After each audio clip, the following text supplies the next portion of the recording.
पहली बार आज़ादी के बाद बिहार के इतिहास में सबसे ज़्यादा वोट पड़ा है और ये अपने आप में एक बहुत बड़ा संकेत है, बदलाव का संकेत है। पहली बार बिहार में इतनी बड़ी संख्या में वोट पड़ा है, तो एक तरीके से गांधी के इस आश्रम में, गांधी के विचार से, लोकतंत्र के मानने वाले लोग की सबसे बड़ी जीत है कि बिहार में आज तक 65% वोट कभी नहीं पड़ा है। तो हम लोग का ऐसा मानना है कि ये 65% वोट बिहार में बदलाव का वोट है। 14 तारीख से बिहार में एक नई व्यवस्था बनाने के लिए वोट है।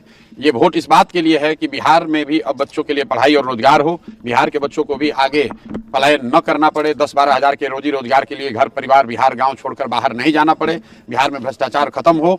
और इसीलिए लोग इतनी बड़ी संख्या में आकर वोट दिए हैं।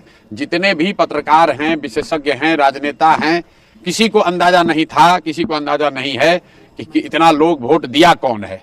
और जो लोग ये दावा कर रहे हैं कि वोट किसको पड़ा है, उसको जब ये ही नहीं पता है कि वोट पड़ा कितना है, उस दिन 3 बजे तक, 4 बजे तक, जब तक इलेक्शन कमीशन ने डेटा नहीं जारी किया है, चुनाव के प्रतिशत के आंकड़े जारी नहीं किए, तब तक लोगों को ये भी नहीं पता था कि वोट कितना पड़ रहा है। लेकिन लोग टीवी पर, यूट्यूब पर आकर बड़े बड़े बयान दे रहे हैं कि वोट किसको पड़ रहा है। भाई, जब तुम्हें यही नहीं पता है कि कितने लोग वोट दे रहे हैं, तो ये कैसे पता चल रहा है कि वो व्यक्ति किसको वोट दे रहा है। इसलिए ये लोकतंत्र का पर्व है चुनाव।